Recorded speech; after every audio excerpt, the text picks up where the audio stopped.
नमस्कार। मैं डॉक्टर दिलीप पटवर्धन। मैं आँख का डॉक्टर हूँ। सांगली महाराष्ट्र से हूँ। 45 साल से मेरा हॉस्पिटल है। और आज ये वीडियो मैं इसलिए बना रहा हूँ क्योंकि आज की परिस्थिति पूरे विश्व की बहुत अशांति की है। इसके बारे में मेरे जो गुरु फिलोसोफर वामनराव पै, जिन्होंने जीवन विद्या मिशन की स्थापना की 70 साल पहले, उन्होंने वो जीवन विद्या मिशन की स्थापना इसीलिए की कि पूरे विश्व में शांति हो और हमारे भारत देश ने पूरे विश्व का गुरु बने और विश्व को नेतृत्व भारत देश ने देना चाहिए। सभी लोगों को आश्चर्य लगता है कि भारत देश कैसे नेतृत्व करेगा, और हमारा ये कहना है कि अगर भारत देश ही नेतृत्व करेगा तो ही विश्व में शांति होगी। क्योंकि ये जीवन विद्या का तत्वज्ञान जो है वो सर्वे भवन्ति सुखिनो सर्वे संतो निरामया, जो हमारे भारत की संस्कृति है, इसी के ऊपर आधारित है। और हम हर चीज़ का प्रूफ देते हैं, सबूत देते हैं। अब देखिए, मैं कम से कम 30 देशों में जाके आया हूँ। भारत के सिवा दूसरा कौन सा भी देश नहीं है कि जो इतने दूसरों का विचार करता है। सभी देश बहुत स्वार्थी है। इसका मैं उदाहरण देता हूँ। हम बहुत श्रीमंत देश नहीं थे, फिर भी कोरोना के समय हमने 106 देशों को वैक्सीन पहुँचाया। दूसरी बात, अभी यूक्रेन और रशिया का वॉर चल रहा है, तो उसमें ग्रेन डील हुआ। क्यों हुआ? क्योंकि अफ्रीकन देश के लोग बहुत गरीब हैं, तो उन्हें भूख से उनका प्रॉब्लम आ रहा था, तो उन्होंने यूएन को रिक्वेस्ट किया, विनंती की। तो फिर यूएन ने रशिया को रिक्वेस्ट की कि आप उनका जहाज़ छोड़ दो, क्योंकि यूक्रेन में गेहूँ बहुत अच्छा पिकता है। तो उन्होंने छोड़ दिया। लेकिन क्या हुआ, यूरोप राष्ट्रों ने यो बीच में निकाल दिया और अपने राष्ट्र में तो अफ्रीकन कंट्री तक पहुंचा ही नहीं दिया। तो आपको बहुत खुशी होगी कि अफ्रीकन देशों को हमारे भारत में गेहूँ दिया। ऐसी सोच है हमारे देश की। दूसरा, आपको मालूम है, टर्की जो देश हर वक्त भारत के विरोधी है, फिर भी जब टर्की देश में भूकंप हुआ तब भारत ने पहले उन्हें लिए मदद पहुंचाई। इतना विशाल दृष्टिकोण हमारे देश का है। इसीलिए ऐसे दृष्टिकोण जिसका है, ऐसा देश ने ही पूरे विश्व के ऊपर नेतृत्व करने की ज़रूरत है। आजकल आपको मालूम है, अमेरिका एक प्रकार से पूरे देश विश्व का नेतृत्व करती है, क्योंकि उनके पास एम्यूनेशन पावर ज़्यादा है, मसल पावर ज़्यादा है। लेकिन विश्व में बिल्कुल शांति नहीं है। तो आज मैं इस वीडियो में यही बताने वाला हूँ कि जिसका आधार हमारे जीवन विद्या के विचार भी है, और उसके ऊपर मैंने भी विचार मंथन किया है, और बहुत सी संकल्पनाएं मैं स्पष्ट करना चाहता हूँ। पहली बात यह है, हमारी भारतीय संस्कृति के बारे में पाश्चात्य देशों ने बहुत सी गलत फहमियाँ फैला दी है, प्रसार किया है। पहली क्या है कि उनका कहना है कि भारत में महिला को बहुत निम्न स्थान है, कम स्थान है, दुय्यम स्थान है। यह बहुत गलत है, बिल्कुल गलत है। हमारी भारतीय संस्कृति बहुत उच्च है, क्योंकि मैं आपको बताना चाहता हूँ कि भारत में महिलाओं को सम्मान बहुत साल पहले था। ईस्वी सन पूर्व 1500 साल से भी पीछे, तभी जब ऋग्वेद लिखे गए, तो ऋग्वेद जब लिखे गए तो उनमें ऋषियों का स्थान था ही, लेकिन ऋषि का जो महिला ऋषियाँ थी उनका भी स्थान है। 21 महिलाओं ने ये ऋग्वेद लिखा है। मतलब उसमें आपको शायद पता होगा कि गार्गी, मैत्रेयी, लोपमुद्रा, घोषा, अपाल, ऐसे उनका नाम था। और एक बात आपको मैं बताना चाहता हूँ कि उस समय गार्गी जो ऋषिका थी वो याज्ञवल्क ऋषि के साथ तत्वज्ञान के ऊपर चर्चा करती थी। मतलब देखो, महिला को कितना सम्मान था। अगर हमने पूछ लिया कि किस देश में महिला को मतदान का अधिकार मिला, तो लोग कहेंगे न्यूजीलैंड में। बिल्कुल गलत है। भारत में ईस्वी सन पूर्व 1500 साल पहले भी महिला को बहुत सम्मान था। दूसरी बात, भारत देश को भारत पिता नहीं कहते, भारत माता कहते, है कि नहीं। तीसरी बात, भारत के संस्कृति में विद्या की देवता सरस्वती है, पैसों की देवता, धन की देवता लक्ष्मी है, और इन दोनों को कोई तकलीफ देने लगा तो महादुर्गा है कि जिसके हाथ में शस्त्र है, मतलब रण रागिणी है वो। ये महिला का स्थान भारत में था। इसलिए मैं गलतफहमी लोगों की दूर इसलिए करना चाहता हूं कि भारत की संस्कृति बहुत ही उच्च है। दूसरी बात, और एक गलतफहमी सब विश्व में लोग फैलाते हैं, मतलब पाश्चिमात्य लोग फैलाते हैं कि भारत में बहुत इनटॉलरेंस है, मतलब सहन शक्ति नहीं है, सहन नहीं करती है, और इनटॉलरेंस है। बिल्कुल गलत। ये भी मैं उसका सबूत देता हूँ। आपको मालूम है, ईरान अभी जो बहुत युद्ध चल रहा है, उसका नाम पहले आर्यावर्त था। लोगों को पता नहीं है, आर्यावर्त था। आज भी, अभी भी 1892 में कंस्ट्रक्ट किया हुआ विष्णु का मंदिर वहां है। अभी उन्होंने वो म्यूजियम में रखा है।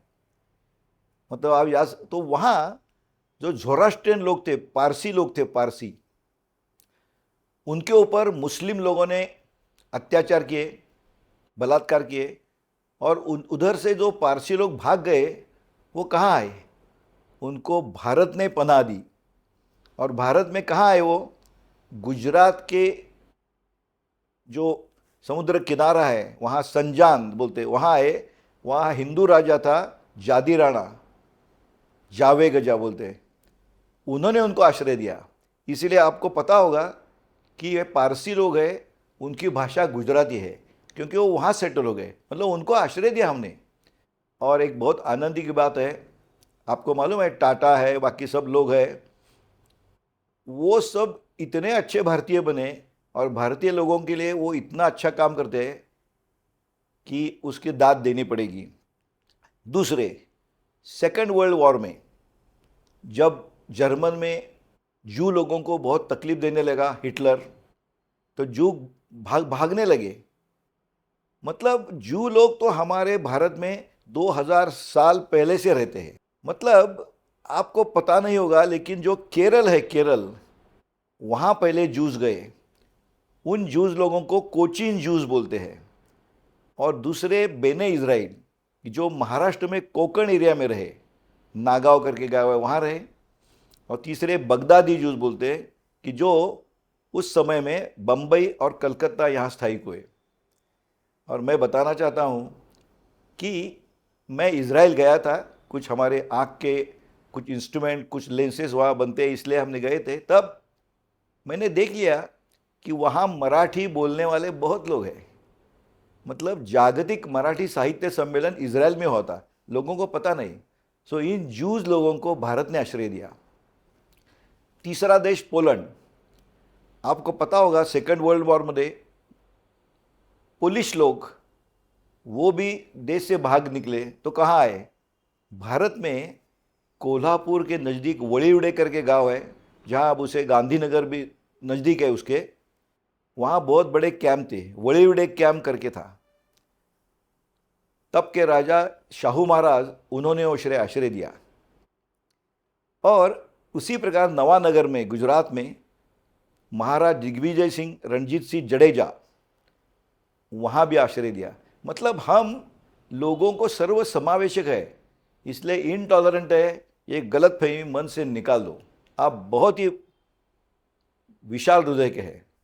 भारतीय संस्कृति इतनी पुरानी थी कि जब पाश्चिमात्य लोगों को कपड़ा कैसे पहनते वो भी मालूम नहीं था, तभी हमारे देश में गुप्ता साम्राज्य था, जिन्होंने नालंदा विद्यापीठ स्थापन की, वहाँ लोग सीखने आते थे वो देश से।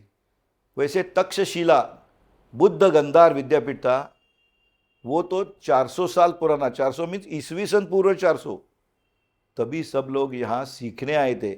इतनी अपनी पुरातन संस्कृति है, और भारत को लोग, पाश्चिमात्य लोग बहुत पिछवाड़े हैं ऐसे बोलते हैं, बहुत गलत है ये भारतीय लोगों की देखिए मन से मैं निकालना चाहता हूँ। अब देखो, जब 1835 में लॉर्ड मैक्यूले आ गया, इंग्लैंड से आ गया, तो उसने 2 फरवरी 1835 में पार्लियामेंट में एक उन्हें भाषण दिया। उसमें उन्होंने कहा कि मैं भारत गया तो वहाँ बिल्कुल गरीबी है ही नहीं, सब श्रीमंत है, ऊंच नीचता बिल्कुल नहीं है, वहाँ भिखारी नहीं है, मतलब इतनी सुबत्ता है। और हम बोलते हैं ना कि हमारा सुवर्ण देश था, बहुत सही है, ये सही था। उसका एक्चुअली पार्लियामेंट में उसका निवेदन है, वो लिखित स्वरूप में है। मतलब आपको एक समझ में आई होगी कि वहाँ भारत में उच्च नीचता बिल्कुल नहीं थी। उसका कारण क्या था?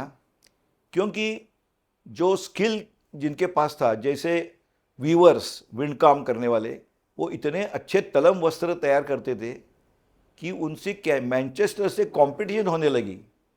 और ब्रिटिशों ने जब राज्य किया तब इन लोगों के जो फिंगर्स है वो काट दिए, इतने नीच है वो लोग। जैसे शिल्पकला बहुत अच्छी थी, आप अगर तंजावर साइड में जाएंगे तो सब मूर्तियाँ ऐसी मिलेगी, क्योंकि हमारे साइड में महाराष्ट्र में मुगलों ने बहुत सी मूर्तियाँ तोड़ी, लेकिन तंजावर में चौल राजा था, वो बहुत समर्थ थे राष्ट्र। तो शिल्पकला इतनी अच्छी थी, मतलब हमारे सुवर्णकार अच्छे थे, इसलिए सब बहुत श्रीमंत थे, कोई भी नीच नहीं था, सब उच्च ही थे, मतलब सबको पूरा सम्मान दिया जाता था। ये हमारी संस्कृति है। तो आपको शायद लगेगा अभी तो उच्च नीचता है, बिल्कुल सही, अभी तो उच्च नीचता है, उसका मैं कारण बताऊंगा। ये बिल्कुल सही बात है। और एक बात, हमारे 3 श्रद्धा स्थान है। एक है छत्रपति शिवाजी महाराज, दूसरे आर्य चाणक्य, और तीसरे भगवान श्री कृष्ण। उनका कॉमन पॉइंट क्या है, समानता क्या है? जो बहुजन हिताय बहुजन सुखाय, ये उनका, उन्होंने खुद के लिए कुछ नहीं किया। आपको मालूम होना चाहिए, छत्रपति शिवाजी महाराज ने इतने किले बनाए, लेकिन खुद का नाम किसी किले को नहीं दिया। आजकल तो लोग अपना नाम देने के लिए बहुत मतलब प्रयास करते हैं। दूसरी बात, शिवाजी महाराज के पास बहुत 3 अच्छे गुण थे। जैसे कि वो रैत के राजे थे, मतलब एकदम सामान्य प्रजा के राजा थे, इसलिए वो बोलते थे जब आप युद्ध करेंगे तो जो क्रॉप है, जो पीक है, वो जो हमारा एग्रीकल्चरल प्रोडक्ट है, उसको बिल्कुल नाशवंत मत करिए। अगर समझो कुछ हो गया तो वो भर के देते थे वो। दूसरी बात, उनके सैन्य में सब संप्रदाय के लोग कंधे को कंधे मिला के लड़ते थे। और तीसरी बात, उन्हें स्त्री सम्मान था, जो कि कोई भी राजा में नहीं था। एक कहानी है कि जब कल्याण का सूबेदार था, उसकी जो बहू थी वो बहुत सुंदर थी, तो मराठा लोगों ने उनके ऊपर विजय प्राप्त कर लिया। तो जो सैनिक थे, उन्होंने उनको नजराना करके उसे लेके आए, लेकिन छत्रपति शिवाजी महाराज ने उसका आदर सत्कार करके वो वापस कर दिया। मतलब देखो, दुश्मन की बहू, लेकिन स्त्री सम्मान था। इसलिए मैं बहुत बार बोलता हूँ, ये जो शिवाजी महाराज की जय करके निकालते हैं, जल्लोष से करते हैं ट्रक बिक बैठ के। मैं आपको सच कहानी बताता हूँ। ये चिंच पोकड़ी मैं जब बम्बई में था 77 में घटी। एक 17-18 साल की लड़की, ट्रक से वो सब मिरवणूक चल रही थी, ट्रक से सब लोग आ रहे थे, वो आगे चलकर खड़ी गई, बोली मेरे ऊपर से ले लो, मैं आगे नहीं जाने दूंगी। तो उसको आश्चर्य लगा, इतनी छोटी छोकरी ऐसे क्यों कर रही है? तो उन्होंने पूछा, तो उसने क्या कहा, ये जो ट्रक में 4 नौजवान थे, उसने उसकी उंगली बताई, ये 4 नौजवान है ना, वो मुझे, मैं अच्छी मार्क्स से एसएससी हो गई हूँ, मुझे कॉलेज में जाना है, एडमिशन भी लिया है, लेकिन वो इतनी तकलीफ देते हैं मुझे, तो मैं जा नहीं सकती, इसलिए हमारी शिक्षा बंद कर दी मेरे पिताजी ने, क्योंकि मेरे पिताजी तो गिरने में काम करते हैं, वो उस मवाली के साथ कैसे झगड़ा करेंगे, तो इनको क्या अधिकार है शिवाजी महाराज की जय बोलने का। तो याद रखो, आप जब शिवाजी महाराज की जय बोलते हो तो स्त्री सम्मान अगर आपके पास नहीं है तो आपका कोई अधिकार नहीं शिवाजी महाराज की जय बोलने का। जैसे मैंने बोला, सब संप्रदाय साथ में लड़ते थे, लेकिन ब्रिटिशों ने क्या किया, मनभेद किया। देखो आज 75 ईयर्स हो गए, फिर भी हमारे रेजिमेंट क्या नाम है, Jat regiment, Maratha regiment, Mahar regiment, Sikh regiment, Dogra, Kumaon regiment, Naga regiment, Rajput, Gorkha और गढ़वाल। मतलब आपने, ब्रिटिश ने क्या किया, आपको डिवाइड कर दिया, मनभेद कर दिया। क्या जरूरत है? अगर आप एक्चुअली जाएंगे तो मराठा रेजिमेंट में सब जाति के लोग रहते हैं, महार में सब जाति के लोग। इसलिए मैंने सुझाव दिया है ये गवर्नमेंट को कि आप रेजिमेंट नंबर 1, रेजिमेंट नंबर 2, 3 ऐसा करो, ये जाति का नाम नष्ट करो। जाति भेद जाएगा कैसे फिर? अब मैं बेसिक इसके लिए आता हूँ। हाँ देखो, ये पूरे दुनिया में, हाँ और एक बात कहनी है मुझे, लोगों को पाश्चिमात्य लोग कहते हैं कि ये सब ज्ञान हमारे पास था, हमने ही दिया और हमसे भारत ने लिया। बिल्कुल गलत बात है। जबकि मैंने बोल दिया कि लॉर्ड मैक्यूले ने कहा कि यहाँ की संस्कृति बहुत उच्च है, इसलिए संस्कृत का नष्ट होना जरूरी है, संस्कृत का महत्व कम करना चाहिए और इंग्लिश का महत्व बढ़ाना चाहिए, और उसमें वो यशस्वी हो गया। ये दुर्दैव है, ये हमारे भारतीय लोगों की गलती है। संस्कृत का ज्ञान जर्मनी लोगों ने ज़्यादा लिया, और देख लो, मुझे बहुत खेद लगता है कि संस्कृत सीखने के लिए भारत में 2 यूनिवर्सिटीज़ है, 2 लेकिन जर्मनी में 14 विद्यापीठ है, जैसे कि हेडलबर्ग, ट्यूबिंगन, बॉन, गोइंगटिन, म्यूनिक, बर्लिन वगैरह वगैरह। वहाँ आपको संस्कृत की उच्च शिक्षा लेने के लिए जाना पड़ता है। कितनी खेदजनक चीज़ है। उन्होंने वो संस्कृत लैंग्वेज सीखी, डिकोडिंग किया और बहुत से शोध लगाए जो कि सब भारत में थे, लेकिन संस्कृत में थे, इसलिए हमारे लोगों को उसको कुछ पता नहीं था। मैं एक अजीब बात बताता हूँ, बहुत लोगों को मालूम नहीं होगा, लेकिन गुरुत्वाकर्षण का शोध अगर मैंने पूछ लिया आपको तो आप बोलेंगे न्यूटन ने लगाया। बिल्कुल गलत है। और ये मुझे एक अच्छी बात लगती है कि मैनचेस्टर यूनिवर्सिटी जो है, उन्होंने ये लिखा है पूरे बोर्ड पे कि Newton is not the one who discovered gravity. तो कौन था वो? विशेषेशिका सूत्रा, इसमें इस गुरुत्वाकर्षण के बारे में पूरा महत्व विशद किया है। वो कनाद करके ऋषि था, उसने कभी किया 2nd सेंचुरी BC, मतलब 200 साल ईस्वी सन पूर्व। न्यूटन तो 1643 साल में आ गया। बहुत लोगों को मालूम नहीं होगा, भारत के पुराने शास्त्रज्ञों ने इतने बहुत से शोध लगाए, जैसे कि शून्य का शोध भारत का है, अनंत इन्फिनिटी का शोध भारत का है। आप पाइथागोरस बोलते हैं, वो भी भारत का शोध है, जो पूरा आकृति लिख के और उस समय के भाषा में लिखित है। तो वो बोधयाना करके ऋषि थे, उन्होंने पाइथागोरस का सिद्धांत बताया। और पाश्चात्य देशों में वो पृथ्वी प्लेन है ऐसे करके बोलते थे, जो गलत थी। लेकिन जो कोई बोलने लगा कि वो गोल है तो उसको शिक्षा, पनिशमेंट मिलती थी। लेकिन हमारे देश में तो पहले से मालूम है भूगोल है। मतलब हमारे भारत में सब था, लेकिन हमने संस्कृत का अभ्यास नहीं किया, इसलिए हमें लगा कि वो पाश्चात्य देश से आया। सोमनाथ करके चांद्रयान जिन्होंने छोड़ा, उन्होंने उनके वक्तव्य में बोले कि ये ज्ञान यहाँ से अरब कंट्री में गया, उधर से यूरोप में गया और उधर से हमारे यहाँ आया, और हमें लगता है उन्होंने बताया। इतनी बड़ी अपनी संस्कृति थी, याद रखो, ठीक है। और अभी देखो, दुनिया का अगर नक्शा ले लिया तो ब्रिटिश, फ्रेंच और पोर्तुगीज इतने छोटे छोटे देश है, लेकिन उन्होंने भारत पर राज्य किया। ब्रिटिशों ने 150 बरस किया, तो पोर्तुगीजों ने तो 400 बरस किया। और हमारे देश को इंडिया बोलते हैं, बिल्कुल नहीं। हमारा देश का नाम इंडिया नहीं है, हमारा देश का नाम भारत है। इंडिया ये किसने दिया नाम? ब्रिटिश लोगों ने। मतलब वो ब्रिटिश इंडिया कहते थे, क्योंकि जब गोवा में पुर्तगीज थे वो ब्रिटिश इंडिया नहीं था, पौंडीचेरी में फ्रेंच थे वो भी ब्रिटिश इंडिया नहीं था। समझ गए कि नहीं? तो इंडिया है हमारा देश, आपका देश का नाम भारत है। और भारत का संस्कृत में अर्थ क्या है? हमें संस्कृत मालूम ही नहीं ना, इसलिए प्रॉब्लम है। भारत का भारत, भा मीन्स ज्ञान का प्रकाश, लाइट ऑफ नॉलेज, और रत मीन्स उसमें इन्वॉल्व होना। मतलब हम भारतीय लोग सर्चर्स है, वी आर नॉट बिलीवर्स। हम सत्य का शोध लेने वाले लोग हैं, इसलिए हमारे देश का नाम भारत है, ये याद रखो।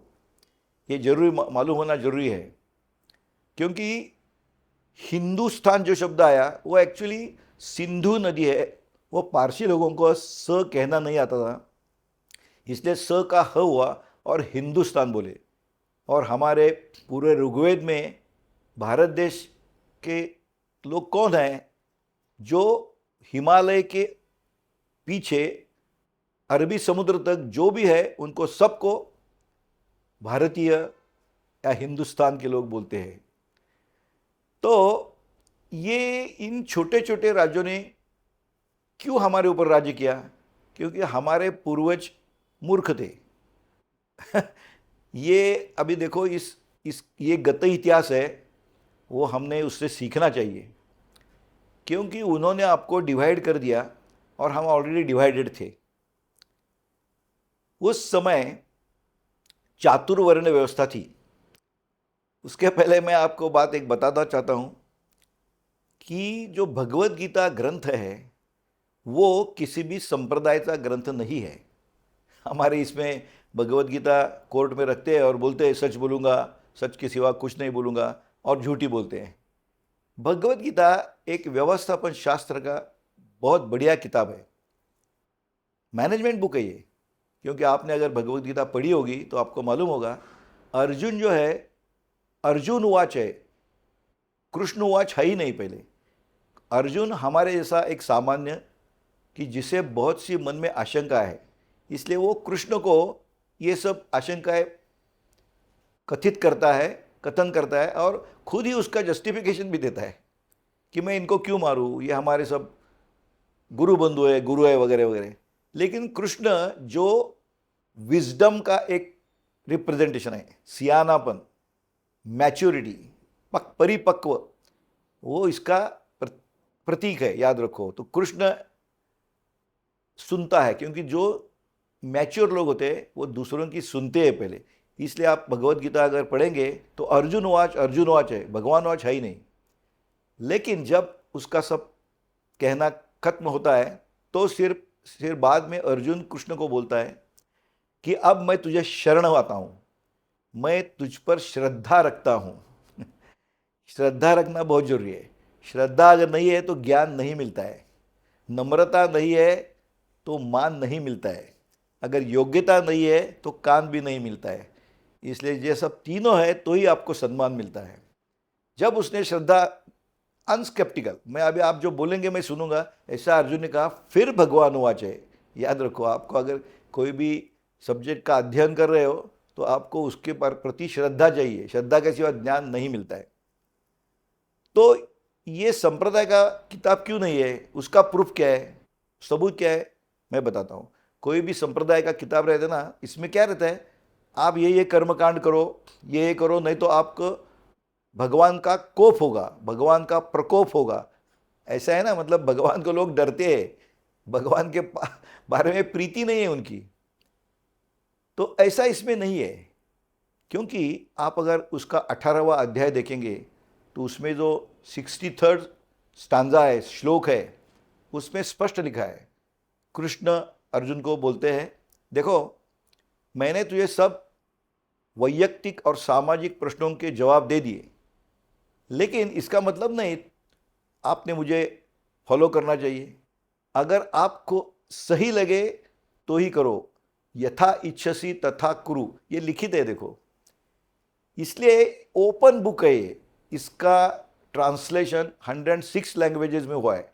पूरे फ्रेंच, जर्मन, अरबी सब भाषाओं में, क्योंकि इसका उपयोग कैम्ब्रिज और स्टैनफोर्ड यूनिवर्सिटी में किया जाता है। इसलिए ये भगवत गीता पूरा व्यवस्थापन शास्त्र का बहुत बढ़िया किताब है।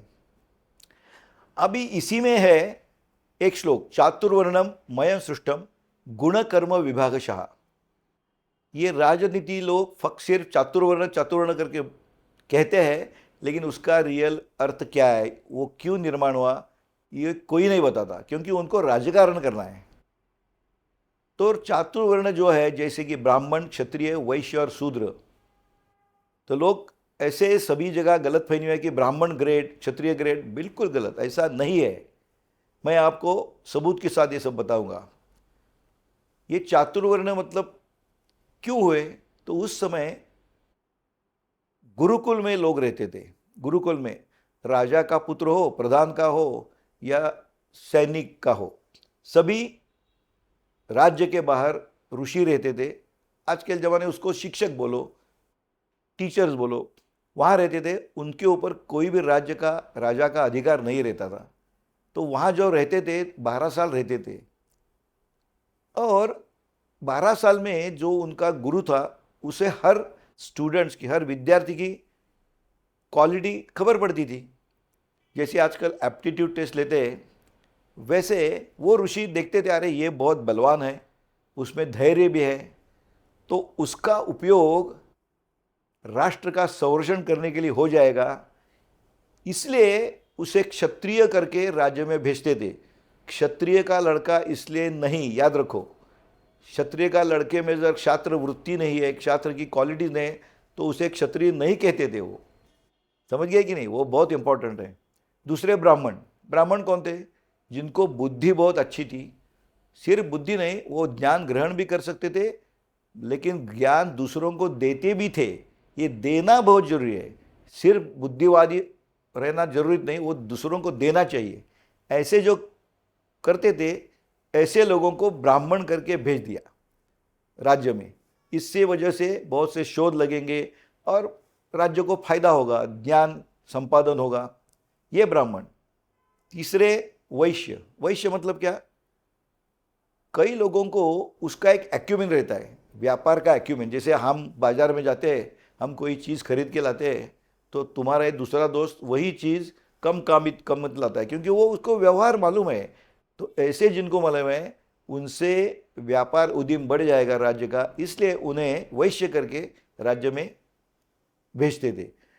समझ लो, एक वैश्य है, उसका लड़का क्वालिटी छात्र है, क्षत्रिय क्वालिटी है, उसका दुकान कैसे चलेगा, क्योंकि उसमें नम्रता चाहिए, परसिवरेंस चाहिए, है कि नहीं। अगर छात्र है और समझो दुकान में कोई गया, 2-3 चीज़ मांगी, अगर उसने नहीं ली, तो जिसको छात्र वृत्ति है उसको गुस्सा आ जाएगा, फिर उसका कैसे धंधा बढ़ेगा। इसलिए वैश्य वृत्ति की जरूरत है। उन्होंने अपना व्यापार उद्यम बढ़ाया। अभी लास्ट जो मैं बोल रहा हूँ वो आपको बहुत लोगों को मालूम है कि नहीं, मालूम नहीं है। शूद्र, वो क्षूद्र शब्द नहीं है, क्षूद्र या शूद्र नहीं, वो शूद्र है, संस्कृत शब्द है। वो सुमंस अच्छा नहीं क्या, सुमंगल, सुस्वागतम, संस्कृत शब्द है वो।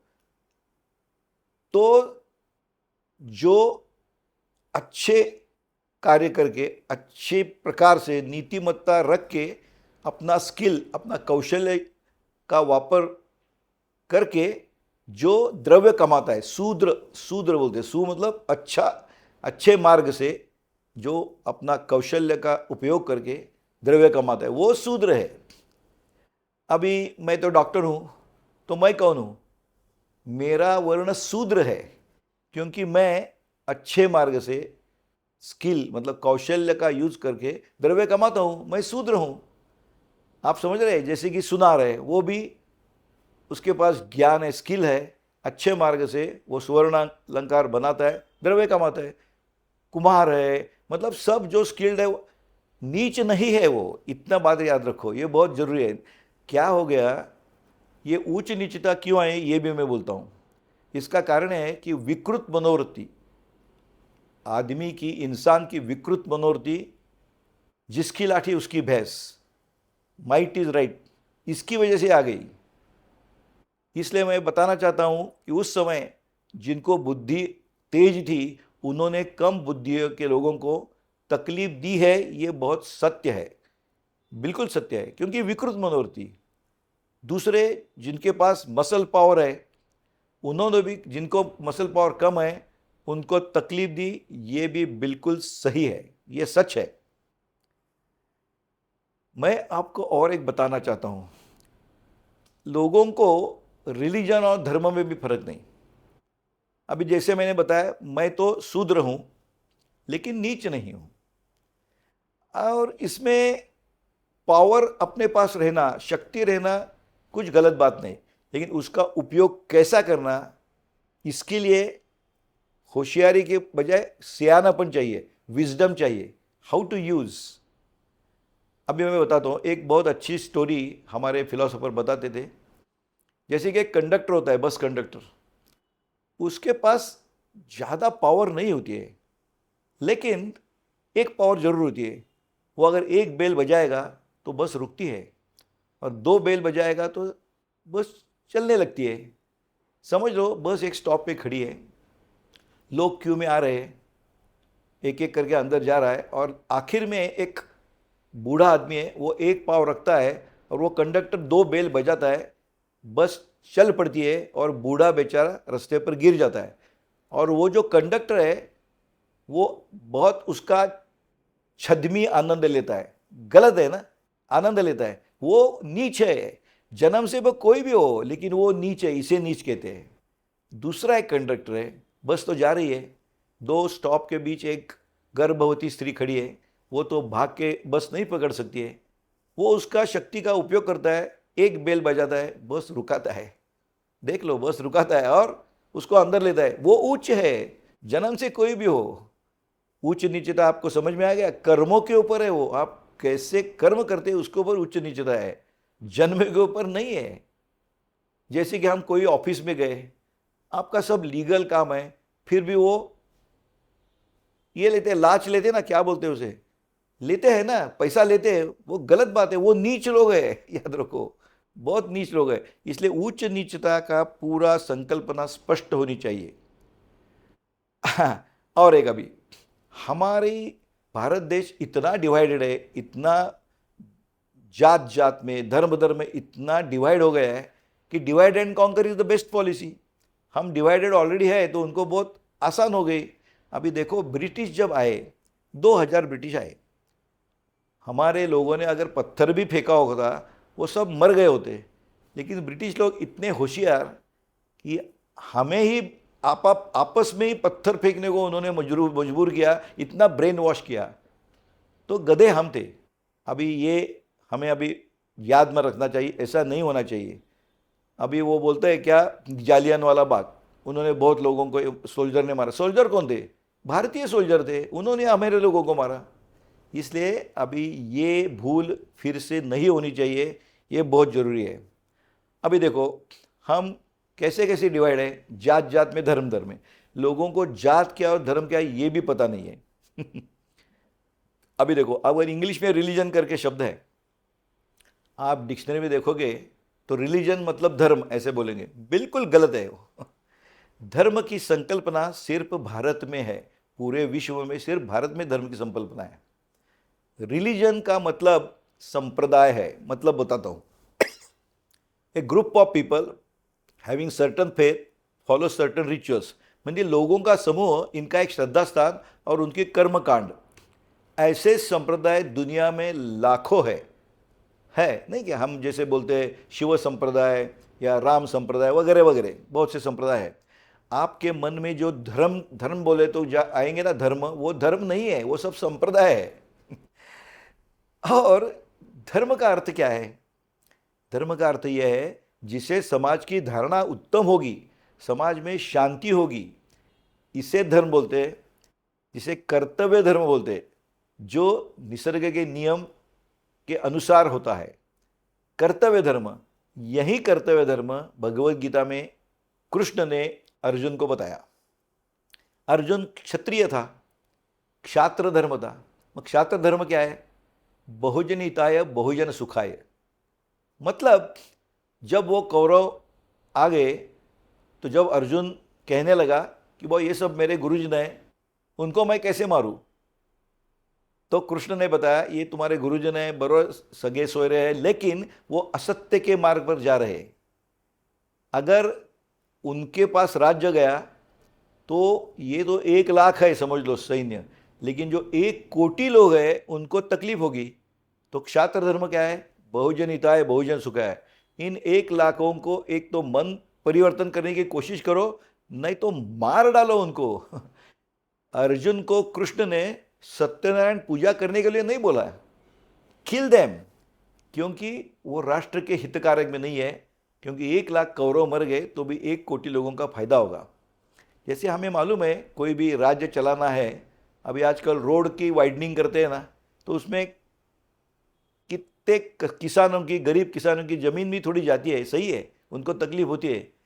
लेकिन अगर राष्ट्र चलाना है तो 1,000 किसानों की ज़मीन गई, अगर 1 कोटि लोगों का उसमें फ़ायदा है राष्ट्र के लिए, तो कोई लोगों को सैक्रिफाइस करना पड़ता है। ये क्षात्र धर्म है। मतलब धर्म कैसा चाहिए? सबके लिए समान चाहिए, तभी शांति होगी ना। सब संप्रदाय के लिए धर्म एक ही चाहिए। जैसे निसर्ग नियम के अनुसार, निसर्ग नियम कैसा है? शाश्वत है, मतलब 1,000 साल पहले भी वैसा ही 1,000 के बाद। मैं एक उदाहरण देता हूँ, आम नीचे ही गिरता है ना, भारत में, पाकिस्तान में और अमेरिका में नीचे ही गिरता है, और 1,000 साल पहले भी गिरता तो आगे भी गिरेगा। मतलब शाश्वत भी है और इटर्नल भी है और यूनिवर्सल भी है, वैश्विक भी है, और सब संप्रदाय में नीचे ही गिरता है। ऐसा ही धर्म चाहिए। मतलब धर्म सर्व संप्रदाय के लिए एक ही चाहिए, तभी शांति होगी। सिंपल। ऐसा धर्म है क्या? है कर्तव्य धर्म। जो ये सब निसर्ग के नियम के अनुसार है। मैं बताता हूँ आपको, आपको सब मालूम है, लेकिन आपको मालूम नहीं कि ये धर्म है। जैसे मातृधर्म, पितृधर्म, शेजार धर्म, राष्ट्र के अपेक्षा में राष्ट्र धर्म, विश्व के अपेक्षा में विश्व धर्म, और मानवता के अपेक्षा मानवता धर्म, ये धर्म है। आपको समझ में आएगा। मातृधर्म देख लो, मातृधर्म सभी संप्रदाय में है, पहले भी था, आगे भी रहेगा, सब राष्ट्रों में है, ये धर्म है। ये अगर धर्म आपको समझ में आ गया तो जो अभी देखो संप्रदाय में प्रॉब्लम क्या है? समझो मेरा कुछ एक श्रद्धा स्थान है, मैं अगर बोलूँगा कि मेरा जो श्रद्धा स्थान है वो अगर आपने उसे सम्मान नहीं दिया तो आपको जिंदा रहने की परमिशन नहीं है, चलेगा क्या? इसी की वजह से युद्ध चालू है, और पहले भी था और आगे भी चलेगा, आगे भी चलेगा। क्योंकि आपका श्रद्धा स्थान श्रेष्ठ है बोल सकते हैं, पूरा अधिकार है हमें, लेकिन जब दूसरा अगर आपका श्रद्धा स्थान नहीं मानता है तो उसको जीने का भी अधिकार नहीं, तो शांतता कैसे रहेगी? यही है। मैं आपको सच बताता हूं कि दूसरा ईश्वर कोप करता है और कृपा करता है, ये गलतफहमी है, गलतफहमी है। और देखो जब कसाब आया था उसने बहुत निरपराध लोगों की हत्या की और कोल्ड ब्लडेड मर्डर किया। क्यों किया?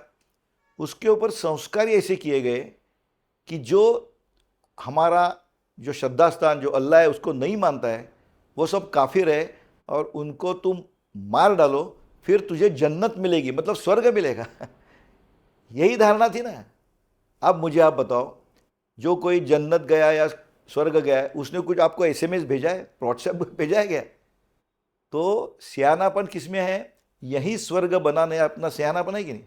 इस कोप और कृपा के संकल्पना की वजह से पूरे विश्व में प्रॉब्लम है, अशांति है। आप समझ रहे कि नहीं? और कृपा, और ये कैसा है, मतलब कृपा शब्द कैसे आ गया? करूपा मीन्स करो और देखो, एक्शन करो और देखो, कर्म। आप करो और देखो। और जो हम प्रसाद, प्रसाद नहीं, वो क्या नैवेद्य बोलते हैं, नैवेद्य क्या चढ़ावा बोलते हैं ना, चढ़ावा, वो सिर्फ दिखाते हैं, और खाता कौन है? हम खाते हैं। जब खाते हैं तो हम इसे क्या बोलते हैं? प्रसाद बोलते हैं। प्रसाद मीन्स व्हाट? प्रतिसाद, रिएक्शन, मतलब एक्शन रिएक्शन।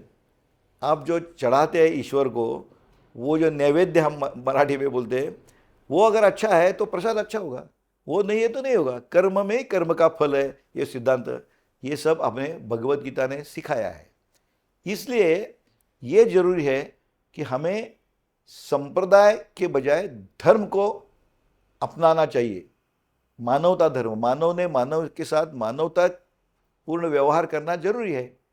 जैसे हम पड़ोसी है, पड़ोसी धर्म रहता है, मतलब जब हमारे यहाँ बहुत सी बाढ़ आई तो एक ही रूम में अलग अलग प्रकार के जिनका श्रद्धा स्थान सा सब रहे ना, अलग अलग संप्रदाय लोग हैं, वो तो अपने अपने श्रद्धा स्थान के लिए प्रार्थना कर रहे थे, लेकिन एक में को मदद कर रहे थे कि नहीं। तो उन्होंने क्या, मतलब अपने बाजू में जो रहता है जो उसके लिए मदद की ना, ये धर्म उन्होंने लिया, ये पड़ोसी का धर्म पाल दिया। समझ गए ना। वैसे राष्ट्र के, अभी इस राष्ट्र में जो उगता है वो खाते हो ना, तो उसके बारे में आपका कर्तव्य नहीं है। अगर राष्ट्र के बारे में आप विरोधी सोचोगे, राष्ट्रद्रोही बनोगे, तो क्या करना चाहिए? एक तो उनके विचार बदलने चाहिए या उनको खत्म करना चाहिए। यही भगवत गीता ने बताया हमें।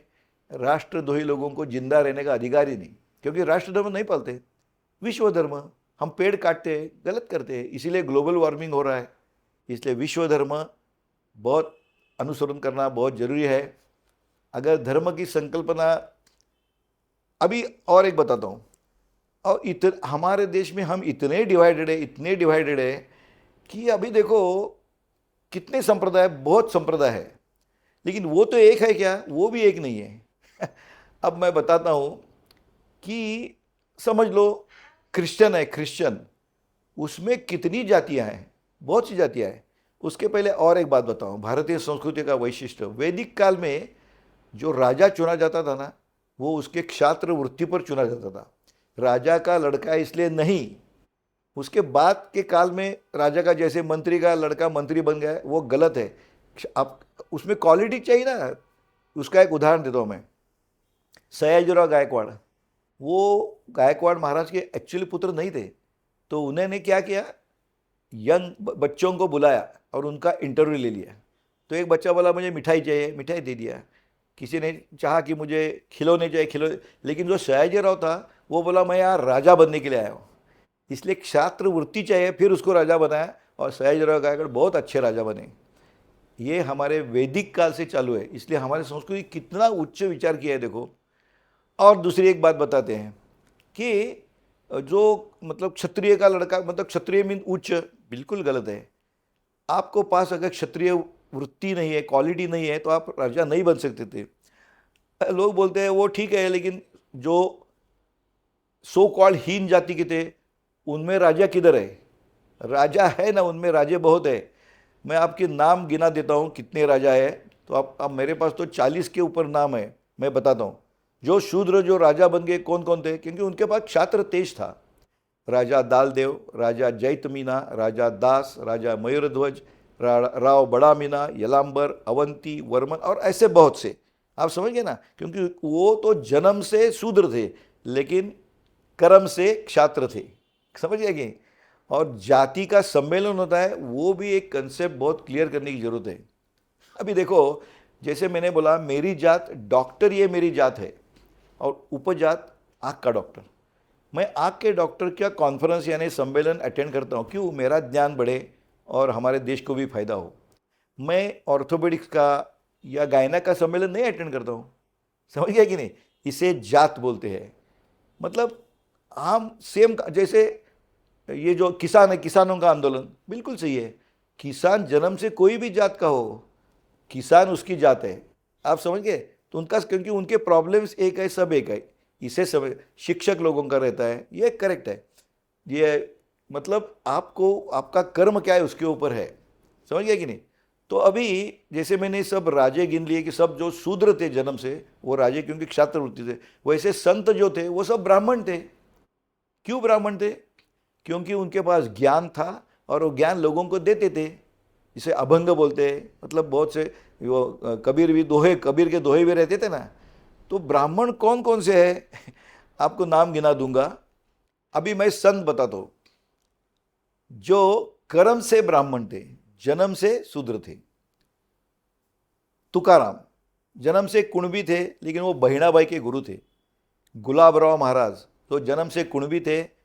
इन्होंने जन्म से जो ब्राह्मण थे उनको वेद सिखाया है। और गुलाबदेवराव महाराज जो है उनका स्टैम्प भी निकला है 2018 में, 2018 में उनका स्टैम्प भी निकला है। संत कबीर जो जुलाहा मुस्लिम थे, उनके पट्ट शिष्य कौन थे? सूरत गोपाल और जागुदास, वो जन्म से ब्राह्मण थे। संत नामदेव जो परिट था, जो महादजी शिंदे के गुरु थे, और सिर्फ महादजी शिंदे जी के नहीं, सिखों के भी गुरु थे। आप अगर नांदेड़ गए तो दिखेगा आपको। ऐसे कितने संत संत थे, बहुत से संत थे, जैसे गोरा कुंभार, बरोबर आहे, नंतर नरहरी सोनार, रोहिदास करके भी एक संत था। वो तो मटन शॉप में मटन काटता था, लेकिन वो बहुत ज्ञानी था और अभंग भी लिखता था, इसलिए वो ब्राह्मण। आप समझते हैं, मतलब ज्ञान चाहिए और ज्ञान देना चाहिए, ये उसके क्राइटेरियाज है। ये जो जो फुलफिल करते थे वो सब ब्राह्मण। अब एक क्षत्रिय के बारे में एक बताता हूँ मैं। जो जो शूद्र जो राजे हो गए छात्रवृत्ति की वजह, और उनके बहुत से उदाहरण हैं। जैसे कि आपने देखा है विजयनगर साम्राज्य है, उसके कौन राजे? हरिहर और बुक्काराया। वो जन्म से धंगर, कोरबू बोलते, कोरबू ये थे, वो क्षत्रिय थोड़ी थे। चंद्रगुप्त मौर्य के मैं कथा बताता हूँ, वो जरूरी है। जब पाश्चिमात्य देशों से अलेक्जेंडर आ गया, जिसको सिकंदर बोलते हैं, उसने भारत देश के पहले अंबी राजा को वश कर दिया। हमारे यहाँ फितुर लोग बहुत, और पोरस के ऊपर उसने अटैक कर दिया। उसको पूरा भारत जीतना था, भारतवर्ष। तो पोरस के राज्य के नज़दीक मगध साम्राज्य था, नंद राजा का। नंद राजा गाना से वो बहुत समृद्धि थी, मशगूल था। आर्य चाणक्य को, जो हमारा एक आराध्य स्थान है, उन्हें याद आया। वो तो राज्य में नहीं रहते थे, वो आरण्य में रहते। उनको समझ गया कि ये अभी अलेक्जेंडर है, वो पहले पोरस को हराएगा, बाद में मगध को हराएगा, डिवाइड एंड कॉन्कर। वो चाणक्य गए नंद राजा के पास, उन्होंने बोला देखो तुम्हारा और पोरस का झगड़ा कुछ भी हो, लेकिन अभी तुम उसको सपोर्ट करो, वो अलेक्जेंडर को पाश्चिमात्य देश को रवाना कर दो, फिर आपस में झगड़ते रहो। आर्य चाणक्य का उसने अपमान किया, ये इतिहास है, पुराण नहीं है। तो जब जंगल में आया तो उसे चंद्रगुप्त मौर्य दिखा। वो कौन था? नोमैडिक ट्राइब, मतलब मोर होते हैं, मोर जो पालने वाले लोग होते हैं, भटकी जमात बोलते हैं, NTSC बोलते हैं आजकल। लेकिन उसमें क्षात्र का तेज था और नेतृत्व का गुण देखे उसने। तो उसने उसी प्रकार से जो दूसरे जे उसके साथ के उनके दोस्त थे, उनको शिक्षण दे दिया, शिक्षा दे दी, युद्ध कला सिखाई। और इन द मीन वाइल इसमें क्या हो गया? आप सब बोलते हैं जो जीता वो सिकंदर, वो बिल्कुल गलत है। जो जीता वो चंद्रगुप्त मौर्य, क्योंकि चंद्रगुप्त जो सिकंदर था वो पोरस को भी नहीं हरा सका। वो तो जब युद्ध था उसमें नहीं मरा है, वो तो गद्दी पर मरा है। समझ गया कि डिसीज की वजह से मर गया वो। ये जब चल रहा था, तब चंद्रगुप्त मौर्य ने नंद का पराभूत किया। बाद में जो अलेक्जेंडर का वारसदार था, सेल्यूकस उसका नाम, तो सेल्यूकस का पराभव चंद्रगुप्त मौर्य ने किया है। पहले नंद राजा का पराभव किया, बाद में सेल्यूकस का। बाद में सेल्यूकस की लड़की हेलेना, उसके साथ उसने विवाह किया है। अब यहाँ सिर्फ चाणक्य नीति आपको समझ में आएगी। चाणक्य ने चंद्रगुप्त को कहा ठीक है तू हेलेना के साथ विवाह किया, नो प्रॉब्लम, लेकिन एक शर्त है मेरी। क्या शर्त है? वो हेलेना से जो भी लड़का लड़की कुछ भी होगी, उनको राज्य में कोई भी स्थान नहीं देना चाहिए। क्यों नहीं देना चाहिए? क्योंकि उनके जीन से, उनकी निष्ठा, उनकी लॉयल्टी कहाँ होगी? पाश्चिमात्य राष्ट्रों के पास होगी। उनका जीन वो है ना, इसलिए उसको कहीं भी स्थान नहीं देना। आप हिस्ट्री निकाल के देखो, वो हेलेना के लड़के का कहीं नामो निशान भी नहीं दिखेगा आपको। ये चाणक्य की नीति है, और इसी का सही उपयोग पंडित जवाहरलाल नेहरू ने किया है। देखो पंडित क्या क्या हो गया। यशवंतराव होलकर कहते थे, आपको मालूम, इंदौर के होलकर, उनको 3 पत्नियां थी। एक ब्रिटिश थी, एक अमेरिकन थी, और एक हिंदू थी। तो ब्रिटिश जो पत्नी थी वो तो कोई डिसीज होके मर गई, लेकिन अमेरिकन जो पत्नी थी उससे उसको एक लड़का हुआ, समझे? तो लड़का हुआ। और ये जो था हिंदू पत्नी थी, उसको भी एक लड़की हुई, उसको तो लड़की हुई। तो जो लड़का हो उसका नाम रिचर्ड था, रिचर्ड होलकर, और जो लड़की हो गई उसका नाम उषा था, उषा देवी। तो यशवंतराव होलकर 1950 में अपने नेहरू जी को उन्होंने कहा कि अभी मेरा जो वारसदार है वो रिचर्ड को बनाओ, क्योंकि लड़का है इसलिए। नेहरू ने साफ इनकार कर दिया। उन्होंने बोले नहीं, मैं उसको नहीं बना सकता है, क्योंकि उसकी लॉयल्टी, उसकी निष्ठा पाश्चिमात्य देशों की तरफ होगी, इसीलिए रिचर्ड को नहीं बनाया। नेहरू ने भी कहा वही, और तभी जो राजेंद्र प्रसाद थे अपने अध्यक्ष प्रेसिडेंट थे और पटेल, वल्लभ भाई पटेल थे। लेकिन नेहरू ने स्पेसिफिकली लिख के दिया उनको नहीं बनाएंगे, और उषा राजे को वारसदार बनाया। इसके ऊपर आप सोच सकते हैं कि निष्ठा अगर चाहिए तो ब्लड में, जीन्स में भी चाहिए। ये चाणक्य नीति पंडित नेहरू ने एक्चुअली अपनाई। और आप देखेंगे कि रिचर्ड कहीं भी ना, ये रिचर्ड का आपको फोटो भी दिखाएंगे, उषा राजे का फोटो भी दिखाएंगे, ठीक है। तो ये बहुत जरूरी है जानना। और हमारे देश में जितने संप्रदाय, वो भी एक कहाँ है, उसमें इतने भाग है कि अब इतने डिवाइडेड है। अपन एक नहीं रहेंगे तो कैसे राज कर सकते हैं। हिसाब नीति में एक कहानी है, एक काड़ी हम तोड़ सकते हैं, 50 काड़ी नहीं तोड़ सकते ना। लेकिन ये हम कब सियाने होंगे हमारे देश के लोग। देखो अभी सिर्फ क्रिश्चियन में भी कितने लोग, कितने गट है, हर एक ने अपना अपना, जैसे अभी राजनीतिक पक्ष भी कितने गट निकालते हैं। तो ऐसे हम डिवाइडेड रहेंगे तो हम कैसे राज करेंगे पूरे विश्व के ऊपर। क्रिश्चियन में देखो, आंध्र क्रिश्चियन, अक्कासलिंगा, बिलव्वा, बेस्तरू, ब्राह्मण क्रिश्चियन, होलिया, कुरुबा क्रिश्चियन, लामानी क्रिश्चियन, कितने हैं डिफरेंट है।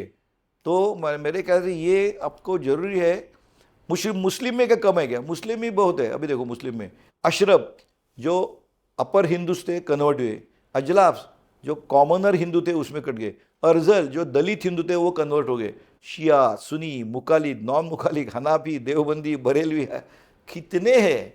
उसमें तो अहमदिया करके है, उन्हें तो हज यात्रा में प्रवेश भी नहीं मिलता है देखो इतने हम एक एक संप्रदाय में भी एक नहीं। लिंगायत में देखो, गणिका, जंगम, बनाजिगा, रेड्डी, सदर, गौड़ लिंगायत इतने हैं। जैन में दिगंबर, विशापंत, तेरापंथ, तरणपंथ, श्वेतांबर, मूर्ति पूजक। मैं क्या कहना चाहता हूँ, हम अगर ऐसे डिवाइड रहेंगे, मानवता धर्म को नहीं पालेंगे, तो हम पूरे विश्व के गुरु कैसे बन सकते हैं।